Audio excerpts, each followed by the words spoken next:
کہ اللہ رب العزت نے خود خوشی منائے پیارے محبوب کی آمد کی، اور پیارے محبوب دنیا میں آئے، کیا صحابہ کرام نے بھی خوشیاں منائی؟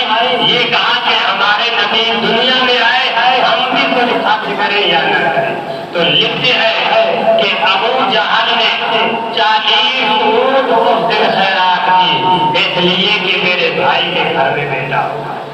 ابو لہب کے بارے میں لکھتے ہیں کہ جب صوفیا آئے، آ کر کہا کہ اے سردار کہ تیرے بھائی کے گھر میں بیٹا پیدا ہوا ہے، تو اس نے اس انگلی سے اشارہ کیا۔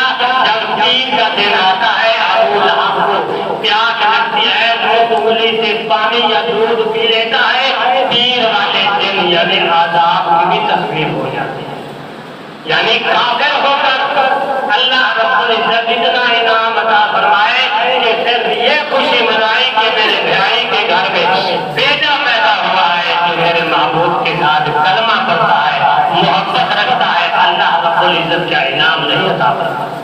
حضرت صدیق اکبر فرماتے ہیں کہ من انفق درہما علی قراءۃ مولد النبی صلی اللہ علیہ وسلم وکان رفیقی فی الجنہ، کہ جس بندے نے میرے محبوب کا میلاد منایا اور میلاد کے اوپر خرچ کیا، خرچ کرنے کے بعد پھر کیا ہوگا؟ فرمایا وکان رفیقی فی الجنہ، وہ جنت کے اندر ہمارے ساتھ جائے گا۔ یہ حدیث بات نعمت کبریٰ کے اندر موجود ہے۔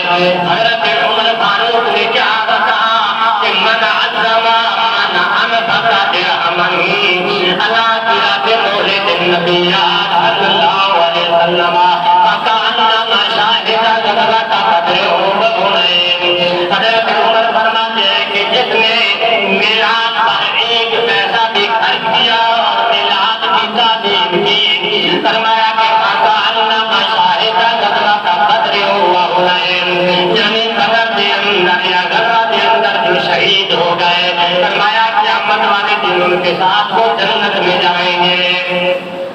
حضرت عثمان غنی فرماتے ہیں کہ من عظم مولد النبی صلی اللہ علیہ وسلم فقد احیا الاسلام، کہ جس آدمی نے میرے محبوب کے میلاد کی تعظیم کی، خرچ بھی نہ کیا، صرف میلاد کے اندر جا کے شامل ہوا، فرمایا فقد احیا الاسلام، کہ اس بندے نے اسلام کو زندہ کر دیا۔